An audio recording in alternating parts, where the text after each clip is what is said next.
Mesdames, messieurs, c'est un moment difficile parce que là, après le déjeuner, des talks vraiment très intéressants ce matin. Donc, pour vous maintenir éveillé, j'ai trouvé un truc. C'est une BD qui dépote. Donc, vous allez voir le poids des mots et le choc des images. Donc, le sujet tient en deux mots. Qu'est-ce que c'est qu'un hacker? Qu'est-ce que c'est que l'éthique? Et ben, je vais essayer de vous montrer. Bien sûr, ça marche pas comme d'habitude. Ça marche plus. Ah, ça commence bien. Ah si, ça marche.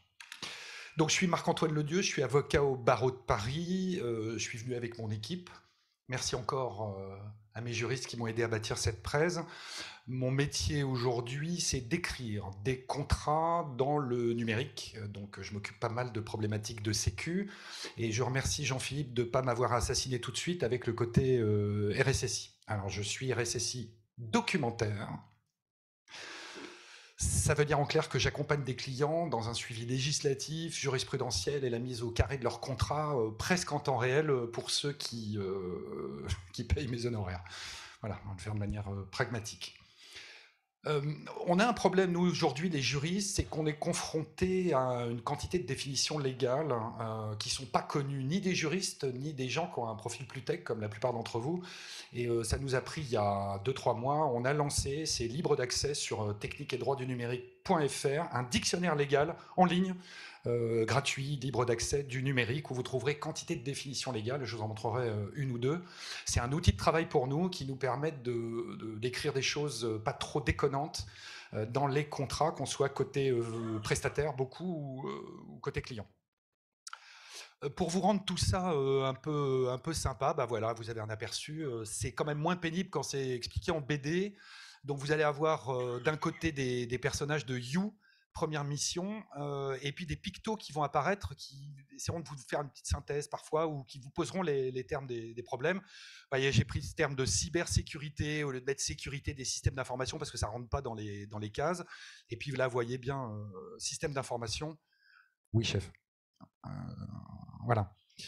Donc aujourd'hui, pour les 30 minutes, et Jean-Philippe, merci de m'aider pour le timing parce que mon truc n'a pas marché comme d'habitude.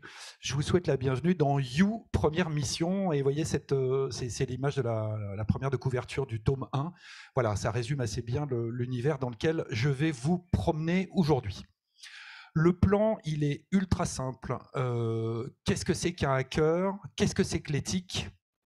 Donc on va commencer par des définitions et des exemples, parce que j'ai interrogé certains membres de l'OCIR, dont je tairai le nom vu la qualité des réponses auxquelles j'ai eu droit. Et dans un deuxième temps, on va faire un petit cas pratique. Oui, je baisse les yeux en disant ça pour éviter de les dénoncer tout de suite, parce que j'ai de l'éthique professionnelle, je ne dénonce pas mes clients. Voilà, donc on va commencer sur des bases saines, des définitions essentielles.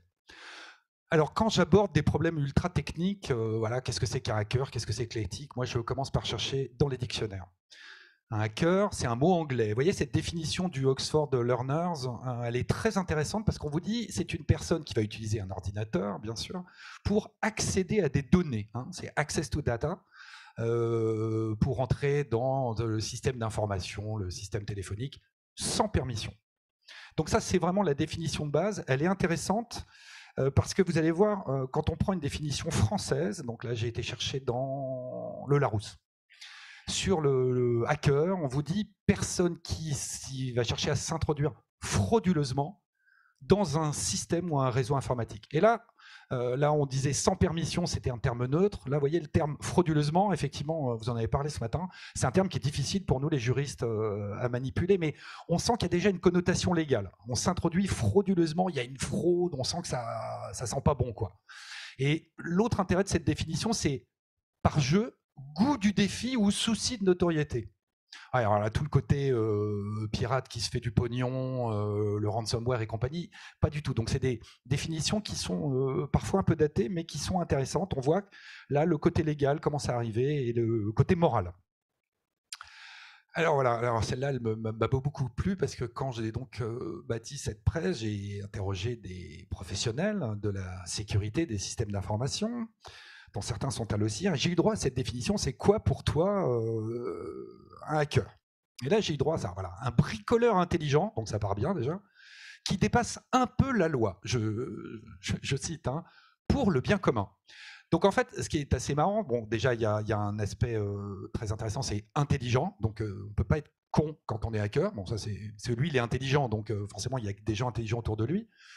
C'est pour ça que je le fréquente pas beaucoup, qui dépasse un peu la loi. Alors, il y a la loi, il n'y a pas la loi, mais on la dépasse un peu pour le bien commun. Là, c'est pareil, on est vraiment dans une considération purement morale, et on va voir ce que ça donne. Voilà, je vous ai promis une presse avec des images qui sont assez parlantes. Ne quittez pas les lieux, je vais essayer de vous montrer ce que c'est que l'éthique ou la morale, avec toute la mauvaise foi qui me caractérise. On a été chercher à quoi correspondait ce terme d'éthique dans un univers professionnel. Eh bien, on a trouvé, voilà, le titre du bouquin, c'est Archéologie des rapports entre le droit et la déontologie en France. Bon, déjà, on ne va jamais lire un truc pareil, mais pourquoi pas. Donc, les mots-clés qui étaient intéressants dans cette définition, c'est l'éthique, en fait, c'est les codes de déontologie, okay, donc vous voyez, éthique, déontologie, et tout de suite, on voit le mot moral. La morale d'une profession, un code de déontologie, c'est la morale d'une profession. Donc vous voyez, vous allez avoir un glissement sur mes pictos, on va parler d'éthique et puis on va surtout parler de morale. Et vous allez voir, quand on utilise le terme moral au lieu d'utiliser le terme éthique, les choses changent assez radicalement et ça vous fera peut-être prendre conscience que les médias notamment vous racontent beaucoup de bêtises. Ensuite, sur cette notion d'éthique, là tout simplement Larousse. L'ensemble des principes moraux qui sont à la base de la conduite de quelqu'un. Donc on reste dans l'univers de la sécurité des systèmes d'information. Vous voyez, quelles que soient les définitions, on a ce terme de la morale qui ressort. La morale, la philosophie, la morale religieuse, la morale politique, je ne rentre pas dans ce débat-là, mais toujours, si vous entendez le mot éthique, remplacez-le par le terme morale et vous allez voir ce que ça donne. Voilà, alors là, c'est une définition qui nous est propre. En fait, la morale, c'est quoi? C'est une interprétation individuelle et subjective par un humain, une humaine, bien sûr, d'une situation ou d'un fait. Et là, vous avez cette illustration de la BD. J'ai pas modifié les phylactères, c'était vraiment comme ça. Bon, c'est un univers apocalyptique avec des tueurs, enfin, vous allez voir. Adieu infecte humanité. Donc là, il y a un jugement qui est moral, ok. Et un jour, nous serons loi. Un jour, nous serons normes. Donc il y a un jugement moral du personnage et il va essayer de faire adopter sa morale par le collectif pour essayer de supplanter la loi visiblement actuelle. Alors là, j'ai mis un autre exemple. Qu'est-ce que c'est qu'un hacker moral? Vous voyez ces deux personnages avenants, souriants, sympathiques, qu'on a envie d'aller rencontrer tous les jours. Pas par là, petite, fous-moi le camp. Ça, c'était les phylactères de la BD d'origine. Et je vous ai mis une des réponses que j'ai eues, qui était sur le ton de la boutade, mais voilà, moi je suis éthique. Oui, je suis éthique. Je ne hack pas les filles. Ça donne une idée de la perception qu'on peut avoir de l'éthique. Chacun va avoir sa propre éthique, sa propre morale, et on voit bien qu'au final, dans un état de droit, et on va y venir, ça ne peut pas tenir très longtemps. Puisque si on oppose la morale, l'éthique, de l'autre côté, dans un état de droit, et on va y venir sur ce que c'est que la violence légitime, le monopole de la violence légitime, la légitime défense, on voit que nos sociétés démocratiques, alors là je vais insister là-dessus, nous on a des règles de droit. Et c'est quoi une règle de droit? La loi, vous l'appelez comme vous voulez, hein, c'est pas une définition qui est juridique, mais les règles de droit, ce sont l'ensemble des règles obligatoires visant à organiser une vie en société. Alors le droit pénal, bien sûr, c'est la base. On a du droit civil, on a du droit du travail, et il y a un droit de la sécurité des systèmes d'information très largement ignoré par beaucoup de professionnels dans la matière qui se réfugient du coup derrière la notion d'éthique. Je ne connais pas les règles, mais je suis éthique. Ah bah ça va, on est sauvé. Et justement, ce qui est le plus frappant quand je travaille avec des pros dans la cybersécurité, la sécurité des systèmes d'information, c'est cette maxime. Alors, nul n'est censé ignorer la loi, faut être très clair. Ça ne veut pas dire que vous et moi, on connaît l'ensemble des textes qui s'appliquent dans les différentes matières. Ça n'est pas ça. Ce que ça veut dire, eh bien, ça n'est pas moi l'appareil qui vous le précise, c'est la Cour de cassation quand même. On ne peut pas se servir de son ignorance quand on est accusé pour dire je ne risque rien. Vous faites quelque chose de contraire à la loi, vous ne le saviez peut-être pas, mais vous ne pourrez pas vous justifier. Vous ne serez pas exonéré parce que vous ne saviez pas. Vous ne saviez peut-être pas, ça d'accord, mais si vous faites sans savoir et que vous causez un dommage, eh bien, vous ne pouvez pas vous justifier légalement en France par cet argument. D'où le personnage sympathique qui vous le dit là. Bon, si vous comprenez pas ça, bah, vous êtes sourd, vous ne savez pas lire, hein, tout simplement. Et le nul n'est censé ignorer la loi, ça vient des Romains, donc ça remonte un peu.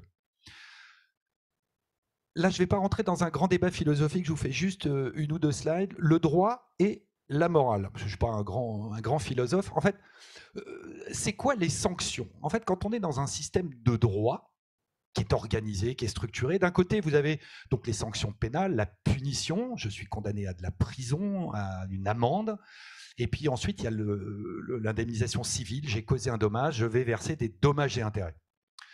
De l'autre côté, quand on est sur un système de valeurs morales, là, la sanction, c'est j'ai des remords, j'ai des regrets, on en a parlé ce matin, c'était assez intéressant, mais en fait, c'est en bas que c'est intéressant surtout. C'est que si je décide qu'il y a quelque chose qui ne va pas, eh bien dans un état de droit, hein, j'insiste beaucoup, il y a un monopole de la violence légitime. Et c'est un peu là-dessus que je vais insister, la violence numérique, hein, bien sûr. La violence physique, oui, mais là, on va se placer sur la violence numérique. Là où de l'autre côté, quand on est sur un jugement moral et qu'on estime que sa morale a été bafouée, on va se venger. Et la vengeance n'a pas de limite. Et donc ça, c'est pas acceptable dans un état de droit où il y a cette organisation du monopole de la violence légitime. Alors voilà, je vous ai juste mis un exemple parce qu'on en a trouvé plusieurs avec mon équipe. Le droit, parfois, tient compte de la morale. Alors je vous explique ça, depuis que j'ai trouvé cet article 371 du Code civil, je l'ai imprimé en grand, je l'ai mis sur la chambre de mes ados, en leur rappelant qu'ils devaient honneur et respect, surtout à leur père, bien sûr, et à leur mère. Ça n'a pas marché, hein, inutile de vous le dire, dans un État démocratique comme ici, c'est pas terrible. Mais j'espérais qu'ils me disent oui, chef, chacun d'entre eux. Ça a foiré. Et juste un deuxième exemple, et j'insisterai pas là-dessus parce que je vais surtout aller sur le petit cas pratique. Le droit n'est pas toujours moral. Et un exemple très parlant pour ça, c'est la prescription de la poursuite des délits. Au bout de 6 années révolues, l'action publique n'est plus possible. C'est prescrit. Ça n'est pas très moral, mais à un moment, la paix sociale fait que, eh bien, on va pas pardonner. Ça, c'est un jugement moral. On va oublier. On va arrêter les poursuites légales. Donc, ça n'est pas moral, mais c'est légal. Et vous allez voir, c'est le fond de mon discours. Donc une première conclusion, alors c'est à l'emporte-pièce, c'est excessif, bien sûr, mais si on veut bien voir les choses un peu objectivement, une première conclusion, si vous êtes, vous, professionnel de la cybersécurité, alors vous allez voir, je vais vous détailler ça sur 4, vous voyez les 4 pictos, vous êtes DSI, RSSI, vous êtes en entreprise, vous pouvez être un professionnel de la sécurité, une entreprise extérieure, vous pouvez être un chercheur en cyber, ou vous pouvez être l'artisan bricoleur, le bricoleur amateur. Eh bien, on va voir dans quelle mesure il faut vous interroger. En fait, aujourd'hui, pour faire cette distinction entre est-ce que c'est légal, est-ce que c'est moral, faut déjà vous demander, alors je le reprécise, on est dans un État démocratique, dans une société de droit, un État de droit. Eh bien, la première question à vous poser quand vous avez à faire quelque chose, ça n'est pas est-ce que c'est moral, est-ce que c'est bien, est-ce que c'est mal. Non. D'abord, on se demande si c'est légal. C'est la première question. Et là, vous allez voir que je suis un très grand scientifique. Donc d'un côté, il va y avoir oui, de l'autre côté, il va y avoir non. Donc, s'il y a un texte de loi, une règle légale, une jurisprudence, on commence par la respecter. C'est la base. C'est ça un état de droit. Et en sens inverse, si vous ne savez pas, le fameux nul n'est censé ignorer la loi, on ne peut pas tout savoir. Si vous ne savez pas qu'il y a une règle de droit, alors une jurisprudence, une loi, vous le tournez comme vous voulez, là vous avez 2 options. Soit vous allez voir un professionnel qui a priori connaît un peu le sujet, qui pourra vous éclairer. Et si vraiment il n'y a pas de règle légale, là, à ce moment-là, vous pouvez essayer de faire jouer la morale en estimant le bien, le mal, en fonction de de votre propre perception du problème, parce que la difficulté, elle est là. Alors, une fois que je vous ai dit ça, en fait, il y a une deuxième manière d'aborder le problème pour les professionnels que vous êtes, qui sont ces notions de pirate, corsaire, mercenaire et justicier. Et là, je vous fais 20 secondes par picto pour essayer de vous éclairer sur ce que veulent dire ces mots et comment vous pouvez les utiliser dans votre cadre professionnel.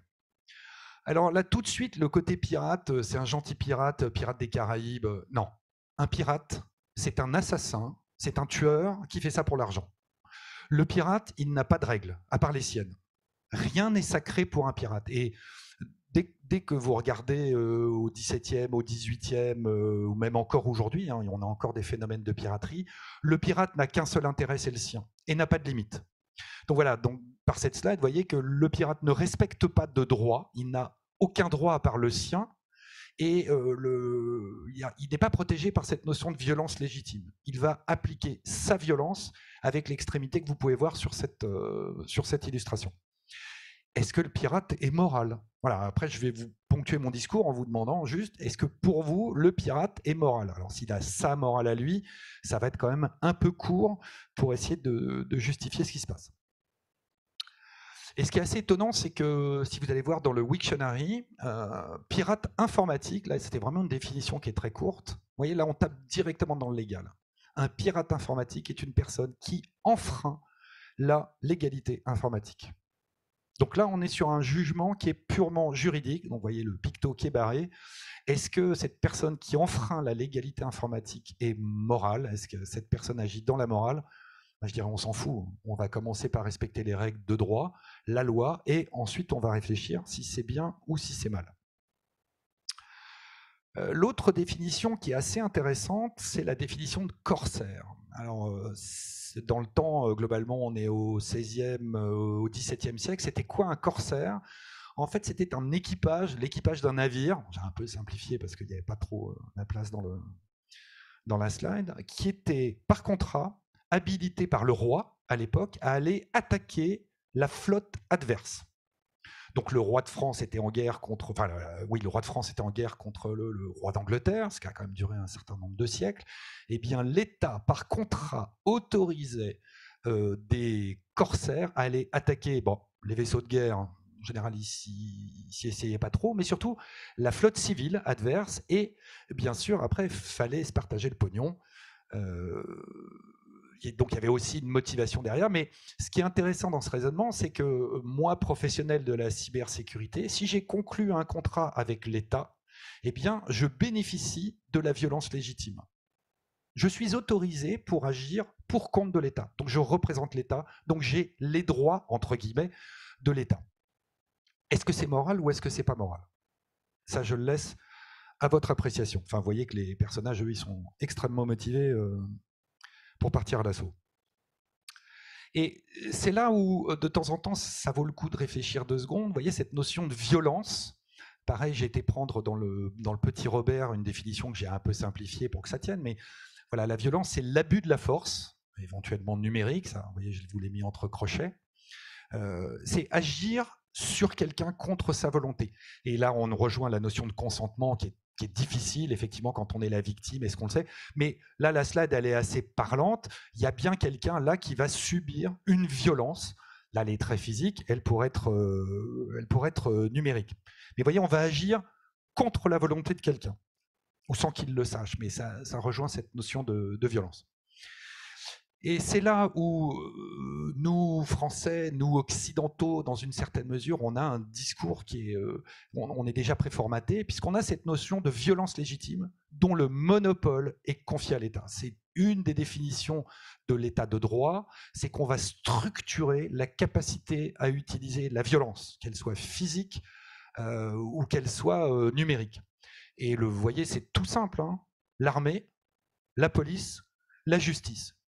Et pour le commun des mortels, les professionnels que vous êtes, que nous sommes éventuellement nous aussi, on a une exception qui est la légitime défense. Vous voyez, d'un côté, vous avez le monopole de la violence légitime, et de l'autre côté, la légitime défense. Et pourquoi c'est important dans un état de droit? C'est que cette notion de légitime, qui pourrait être extrêmement morale, elle est appréciée par des juges. C'est encadré par des codes de procédure, par des règles, par des normes. Après, il y a toute la pyramide, effectivement, où on va avoir des grands principes et puis du détail. Mais globalement, cette notion d'état de droit pourra savoir si vous, professionnels, lorsque vous faites des trucs où vous êtes machin, demandez-vous si vous êtes bien en train d'exercer un monopole, en train d'exercer une violence légitime. Et si vous êtes dans le cadre de la légitime défense, voilà, je vous ai juste mis le texte du code pénal. Vous voyez, c'est pas très très long. C'est quoi la légitime défense? Alors d'abord, c'est un danger actuel ou imminent. On voit la proximité, qui menace une personne, qui menace une autre personne ou un bien. Et pourquoi j'ai mis le mot bien en gras, c'est qu'on a ce problème du hackback aujourd'hui, donc on n'aura pas le temps d'en traiter aujourd'hui, mais on a ce problème du hackback, et donc on va avoir un acte nécessaire à la sauvegarde de la personne ou du bien. Et là, légitime défense, c'est disproportion entre les moyens employés ou la gravité de la menace. Donc là, on va se retrouver là aussi avec un jugement qui pourrait être moral, et c'est apprécié par les tribunaux derrière. On essaie voilà, n'est pas pénalement responsable. Si vous utilisez la légitime défense, donc on est sur une notion de défense, de sauvegarde, eh bien il faudra qu'il y ait une proportion entre l'attaque et la réaction. Ce qui pose un énorme problème en matière de cyberattaque, intrusion, on va y venir dans un instant. Encore deux notions qu'on va balayer un peu rapidement. Un mercenaire. Un mercenaire, c'est quoi? C'est à la base, c'est un soldat. Et vous voyez, je vous ai pris la définition là, qui est assez marrante du Larousse, qui sert à prix d'argent. Donc je me mets au service d'un État, d'une armée, moyennant rémunération, et ce qui peut être tout à fait le cas d'un professionnel de la cyber. On va, pareil, prendre un contrat, on va signer un contrat avec l'État, et là on va se retrouver, pareil, dans un cadre de violence légitime, qui va être la violence acceptée, tolérée ou demandée par l'État. Donc on est couvert juridiquement. Après ça, est-ce que c'est moral ou est-ce que ça ne l'est pas? Je le laisse à votre appréciation. Dernière définition avant d'attaquer le petit cas pratique, vous allez voir, c'est quand même ça se comprend, c'est le justicier. Alors vous avez bien vu que j'aime bien la BD, donc pour moi le justicier en BD, c'est Batman, hein, direct. Donc vous avez cette aile, et c'est quoi? C'est un redresseur de tort. Et nous dit bien le Larousse, une personne qui agit en redresseur de tort sans en avoir reçu le pouvoir. Donc là, un professionnel, un justicier, c'est pas un professionnel, c'est un pirate, c'est clair. Il a peut-être ses considérations morales à lui, mais en tout cas, il n'a pas le droit. Et s'il utilise de violence, même numérique, il ne sera pas dans le cadre d'une violence légitime. Donc on est vraiment dans l'appréciation qui est purement morale. Et vous voyez dans les dialogues qui sont un peu trafiqués quand même, alors Batman, on se prend pour Robin des Bois. C'est ça la réalité du justicier. Donc voilà, ça je vous l'ai dit, le gros delta. Donc pour moi, aujourd'hui, dans ma perception de ce que c'est qu'un hacker, c'est un pirate ou c'est un justicier. En tout cas, il n'a pas le droit d'utiliser ce concept de violence légitime. Bon, ça va. J'ai le temps de vous traiter tranquillement le petit cas pratique. Donc, hacker éthique, cas pratique, cette slide ne sert absolument à rien, mais cette BD était assez sympa pour ça. Il y avait des images en grand écran que je vous passe. En fait, quand j'ai commencé à réfléchir sur qu'est-ce que c'est qu'un... Alors, vous voyez, là déjà, sur les pictos, avant c'était hacker éthique, maintenant, vous voyez, c'est pirate moral. Est-ce qu'un pirate peut être moral? Et j'ai essayé de prendre 5 cas, on n'en verra que 2 aujourd'hui, parce que sinon, ce serait un peu long. On va voir la différence entre un pentest et un délit d'intrusion. Et je vous toucherai un mot sur un sujet que personne n'a évoqué ce matin, qui est le bug bounty. Et le hackback, la détention d'armes numériques ou la fabrication d'armes numériques, on fera ça un autre jour. Et pour essayer de poser un peu sereinement, alors évidemment, moi je réagis en avocat avec des règles de droit, dans un état de droit, la violence légitime, tout ça. En fait, il y a le premier delta à faire, c'est soit on est un professionnel, on est une entreprise, soit on est un bricoleur amateur. Et le gros de la distinction se trouve là. Et quand vous êtes un professionnel, une entreprise, vous avez 3 types en fait d'activités. On l'a vu tout à l'heure. Vous êtes DSI, RSSI, donc là c'est le côté interne. quoi qu'on peut être aussi externalisé, le professionnel de la sécu indépendant qui fait de l'audit du pentest, et bien sûr le chercheur en matière de cyber. Alors, intrusion, là pareil, cette slide ne sert à rien, mais je l'ai trouvée vraiment, vraiment super sympa. Juste un petit rappel, et là c'est le légaliste qui vous parle. Qu'est-ce que c'est qu'un système d'information? Ça, c'est un truc chez les juristes qui pose des problèmes terribles. Vous le percevez souvent de manière juste, mais un peu irrationnelle. Un système d'information, d'abord, c'est le terme en droit civil, puisque le terme en droit pénal, en France, ça s'appelle un système de traitement automatisé de données. Et ce qui est très marrant, c'est qu'autant on a une définition légale qui est très claire de système d'information, voilà, qui est là. Donc là, vous l'avez résumé de manière un peu à l'arrache, mais ça nous vient d'une directive européenne de 2016. C'est du matériel, du logiciel, des données. Vous touchez à un des trois, eh bien, vous touchez à un système d'information. Là où, au contraire, effectivement, vous l'avez dit ce matin très justement, la notion de droit pénal de STAD, système de traitement automatisé de données, on n'a pas de définition et on rame depuis des années avec la jurisprudence pour dire ah bah tiens, il y a une base de données protégée par un login password, c'est un système d'information. Un site web, ah bah c'est un système d'information. Donc le droit pénal rame beaucoup, au final, quand même, hein, dès qu'on va taper sur du matériel, y compris le réseau d'ailleurs, enfin le matériel logiciel réseau, logiciel et données, on est bien sur du système d'information. Donc dès qu'on va parler système d'information, accès, maintien dans un système de traitement automatisé de données, voyez le tarif, si on est juste en droit pénal. Et ça, c'est juste le 323.1, le fameux 323.1 du code pénal, loi Godefrein, tout ça. Vous voyez, 2 ans, 60 000, 3 ans, 100 000, 5 ans, 150 000. Donc ça commence à taper au niveau du tarif. Donc il n'y a peut-être pas beaucoup de sanctions, mais celui qui se fait toper, en général, il n'est pas très joyeux. Et donc maintenant, je vais essayer de vous montrer, voilà, avec des concepts simples, bien sûr un peu outranciers. Voilà, pour moi, le bricoleur amateur qui se prétend hacker, c'est ça que j'ai envie de vous montrer. C'est un enfant avec une arme qui le dépasse. Donc on peut y mettre un jugement moral, ça j'ai pas de problème, mais pour moi, le bricoleur amateur, le hacker, le classique avec son hoodie dans sa chambre de bonne, qui serait plus ou moins génial, c'est quand même un peu ça. Et là, vous voyez, je vais juste vous illustrer mon propos avec un jeu de picto. Le bricoleur amateur, lui, il n'a pas de contrat, il n'a pas d'autorité légale, il n'a rien, il n'est pas prestataire. Donc lui, directement, dans ma conception de juriste, lui, c'est un pirate ou un justicier. Donc il peut se réfugier derrière des considérations morales, mais en tout cas, il n'aura pas le droit pour lui. Voilà, donc pas le droit, pas violence légitime, machin. Donc là, il y a un risque, au sens pénal du terme, il y a un risque d'être condamné pour accès, maintien frauduleux dans un système de traitement automatisé de données. Ça ne fait pas photo. Donc ça, c'est le bricoleur amateur. Et ce qui me fait souvent sourire, j'en ai eu un dans mon bureau il y a quelques années, c'était vraiment la caricature, il me disait ah ouais, moi je suis éthique, je suis moral. Bah, vous l'avez sur l'illustration là, ah bon, bah, vous êtes éthique, je suis rassuré. Super. Enfin, je n'ai pouvoir de rien, je ne suis mandaté par personne, je me fais plaisir, je me venge. Est-ce que c'est moral? Peut-être, parfois, mais les juges ne sont pas trop là pour faire de la morale.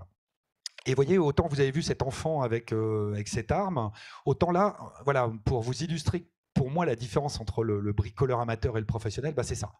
Les professionnels, ils sont, bon là, ils sont un peu armés quand même, mais ils sont équipés, ils sont structurés, ils sont organisés. Il y a des règles que n'ont pas le petit bricoleur. Et ces règles, elles s'imposent de la même manière, qu'on soit en interne, en externe, qu'on soit un DSI, qu'on soit un pro de la sécu, qu'on soit un chercheur.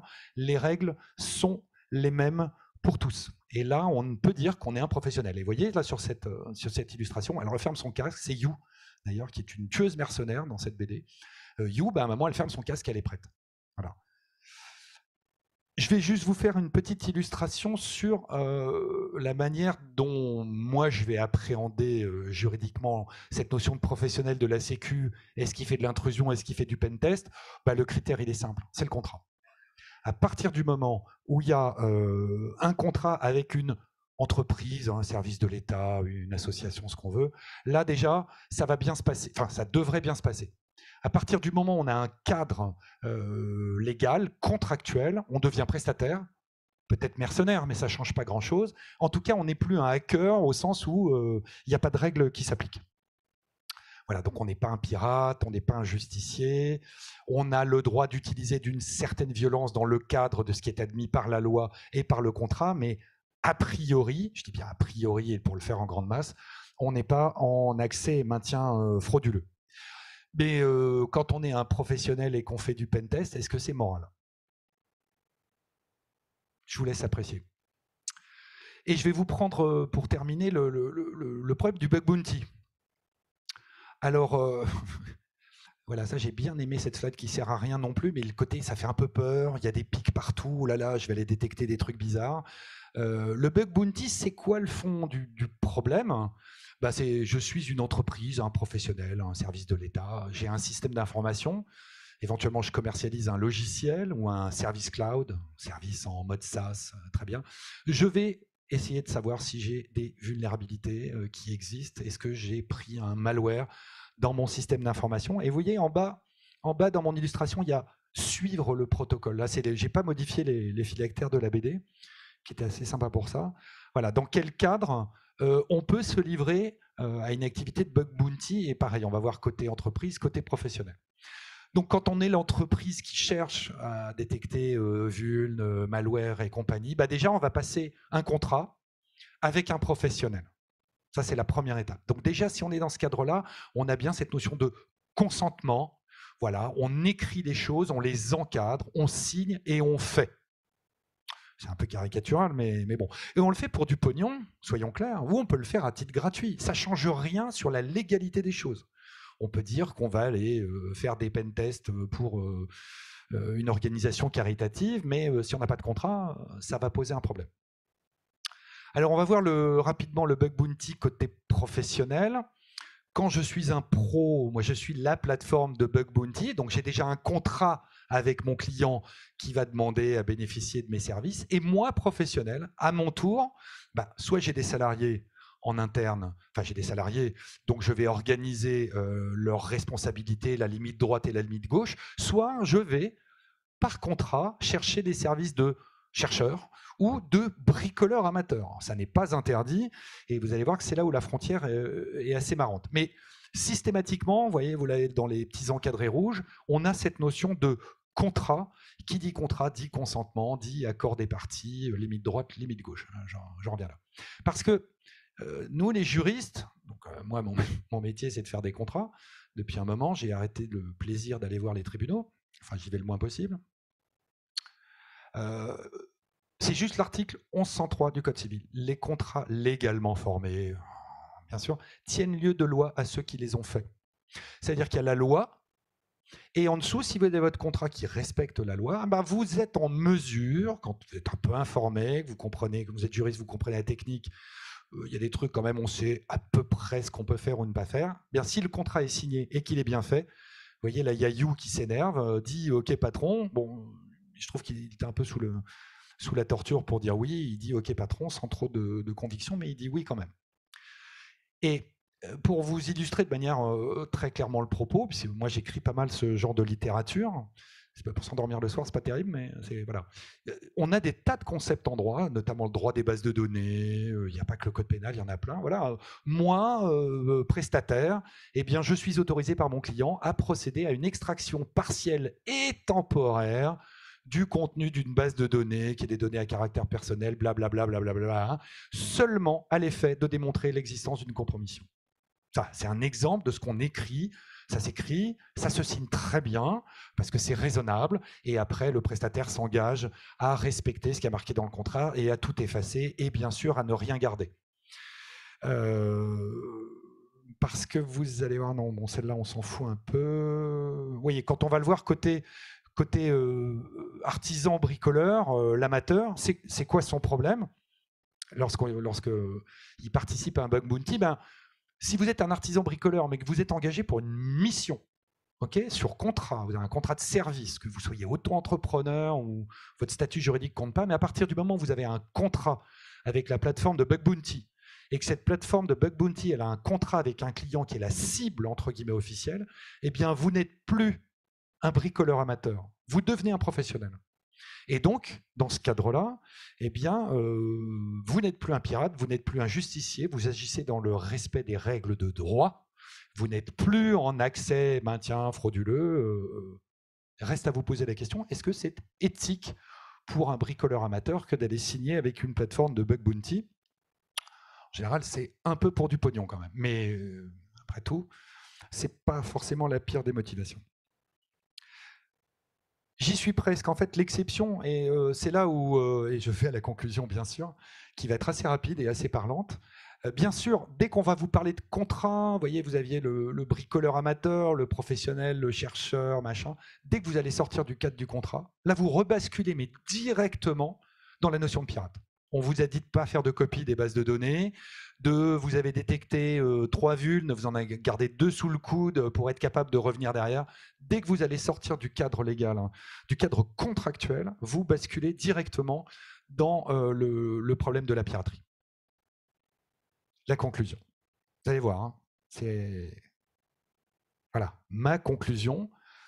Hacker égale pirate égale pas moral. Voilà. Hein, il y a des règles de droit. Dans un état de droit, c'est pas ça.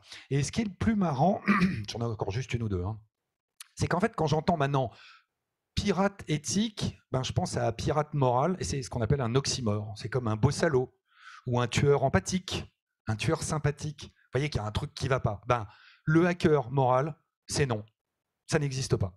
Voilà, j'ai une troisième manière de vous le dire, là, qui est encore plus conclusive. Vous voyez, parce que là, on sent qu'il y a le feu qui se nourrit.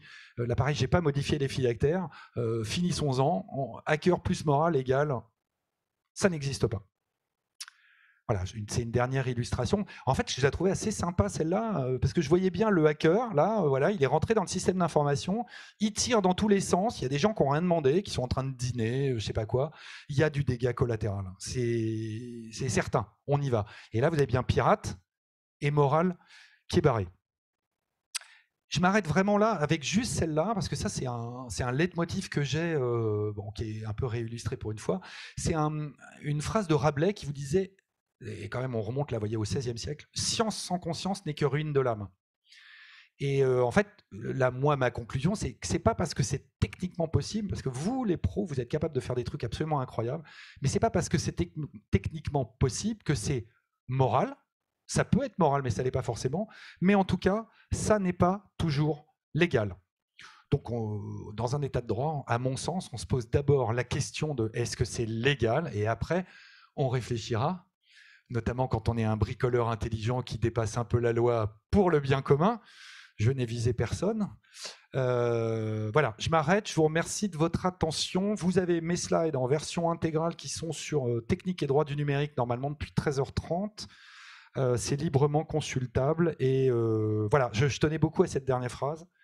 Je ne vous répondrai pas en morale, je vous répondrai éventuellement en droit, mais en tout cas, je vous remercie de votre attention et je réponds volontiers à vos questions. Merci beaucoup, Marc-Antoine. Alors, sois bien attentif à ce qui va se passer. Donc, Marc-Antoine vous a ouvert le robinet des définitions, mais est-ce qu'il vous a pris pour une saucisse? Alors, moi, je vous dirais pas qu'il visait pendant toute sa présentation, mais j'ai vu, parce qu'il y a quelqu'un qui était rouge piouane dans la salle, donc voilà. Est-ce qu'il y a des questions, ou des remarques, ou des commentaires? Attention, je ne prendrai pas de débat de juriste. On n'a pas le temps. En fait, moi, je rajouterais juste un truc, c'est que ce qui me frappe beaucoup pour parler pas mal avec des professionnels de la cyber, c'est que souvent, ceux qui ne connaissent pas la loi, ils ne savent pas, ça ne les intéresse pas, ou ils ne sont pas formés. Tout de suite, on va dire, ah, mais moi, je suis éthique. Alors, je dis, bah, on va peut-être regarder ce qui est possible de faire ou pas, puis après, on verra s'il y a de l'éthique. Mais c'est souvent un argument qui est utilisé pour se dédouaner de sa méconnaissance, juste de ces règles qui sont compliquées, qui sont éparses. Si. C'est des commentaires au fond de la salle qui ne se posent pas de questions. On ne les prendra pas, ceux-là. Je m'arrête. Qu'est-ce que je voulais vous dire? Alors, j'ai une remarque pendant la présentation et je suis très à l'aise pour en parler. Marc-Antoine a totalement le droit d'utiliser toutes les images de bande dessinée qu'il a prises, puisqu'il a un contrat avec l'éditeur, la maison d'édition, sur toutes les BD qu'il fait. Donc c'est pour ça qu'on peut diffuser sans problème et qu'il peut les utiliser. Donc ce n'est pas lui-même un pirate de bande dessinée, en tout cas pas dans ses présentations.